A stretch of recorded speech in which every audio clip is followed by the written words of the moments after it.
Здравейте! Сега ще ви покажа как да си направите профил в Twitter. Отваряте страницата на Twitter, която е twitter.com и ето тук, като гледате красивите картинки, и почвате да попълвате данните си. Първо трябва да напишем името си. Препоръчвам да е на английски. След което имейла. Създал съм един имейл, защото не мога да използвам имейл, с който вече съм си направил профил. Избирам парола. Като натискам Sign up for Twitter. И това ме пита дали данните са въведени коректно. Виждаме, че името е коректно. Виждаме, че имейл адреса е OK. След което натискаме Sign up.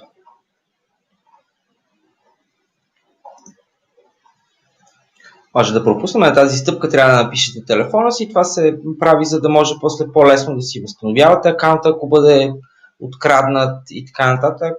Може би ще я пропуснем за момента. След което ще си изберем юзернейм. Знаете, че юзернейма в Twitter, който се нарича handle, е важен. По принцип, Twitter ни подсказва какъв може да е юзернейма, обаче на мен нито един от тези не ми харесва. Затова ще си направя мой си. Няма никакво значение разликата между главни и малки букви, но е хубаво да се изписват с главни и малки, за да може да се разчита по-добре акаунта. Обаче този вече съм го регистрирал. Така че едно ще сложа. Това е за да мога да премина на следващата стъпка. Като имайте предвид, че във всеки един момент може да си променяте Twitter handle. Речем, че за момент избирам този. Окей, вече всичко е наред. Може да продължа. Тази стъпка за момента може да я пропуснем. Тази също предлага ни различни профили.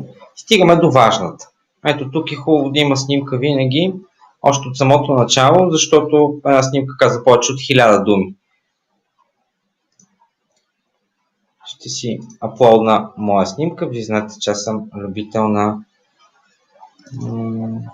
селфитата. Така че тази. И в момента, в който се отвори, тук мога да дам колко да е приближението. Може да е зум на снимката, ако искам да не се вижда всичко върху нея.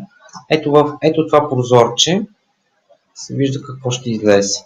Мога да я драгвам, виждате с мишката. И да кажем, че така ще бъде. Искам Apply и приключвам. Сега Continue. Пропускам и тази стъпка. Тук ми предлага моите контакти от почтите ми, да потърси да видим дали има акаунти в Twitter, които мога да следвам. Пропускам и нея. И вече всичко е OK. Последното действие, което трябва да направим е да confirm нашия имейл. Вече сме получили в почтата си имейл. Трябва да натиснем линк. Отивам си в почтата. И трябва вече да имам. Ето. Имам линк от там. Потвърждавам го.